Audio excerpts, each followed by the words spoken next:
ఇంతకాలం పూజాది కార్యక్రమాలు జరిగాయి అంటే ఆ స్వామివారి శక్తి అంతా ఆ పూట కలశంలో ఉంది కాబట్టి ఏ ఉత్సవ విగ్రహాలైతే ఈ 3 సంవత్సరాలు మన పూజాది కార్యక్రమాలు అక్కడ అందుకున్నాయో ఆ ఉత్సవ విగ్రహాలు మరియు పూర్ణ కలశలు ఈ శుభ సందర్భంలో ఇవాళ ప్రధాన వేదిక మీదకి తేవలసినటువంటి పరిస్థితి ఉంది. కావున దానికి సంబంధించిన పూజాది కార్యక్రమాలు చేసి వేద పండితులతో మంగళ వాయిద్యాలతో పూర్వం మన ఆలయంలో ఉండేటువంటి శక్తి ఏదైతే ఉందో దాన్ని కూడా ఇప్పుడు తెచ్చి ప్రధాన వేదిక మీద పెట్టి రేపు ఉదయం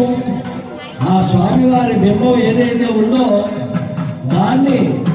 మన కొత్త స్వామివారి యొక్క విగ్రహం కింద పెడితే ఆ యొక్క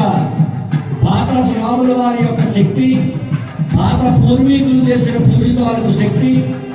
ఇప్పుడు మనం ప్రతిష్టా కార్యక్రమంలో చేసిన శక్తి, ఈ రెండూ కూడా మమేకమై మన గ్రామాన్ని మరింత రక్షించి కాపాడుతాయి. కాబట్టి దాంట్లో భాగంగా ఆ యొక్క స్వామివారిని మరియు పూర్ణ కలశాన్ని వేద మంత్రాలతో తీసుకురావడం జరుగుతుంది. सहस्रशीर्षः पुरुषः सहस्राक्ष सहस्रपाद सप्तभयदष्टगोत्रा अत्यधिष्ठद्दशां गुरो पुरुषेण सर्वोः यद्भोगव्यत्यमन्योः वकामकाशीर्षादः यधन्येनातिदोहति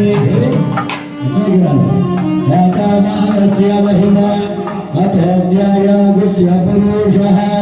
पादोऽस्य विश्वभूतानि त्रिपादस्यावृतं दिवे त्रिपादोऽग्रवधीर्पुरुषः पादोऽस्यः ममात्मनः ఆ ప్రధాన కష్టం పెట్టించేయండి ప్రధాన వేదిక పెట్టించేయండి గోడకాలు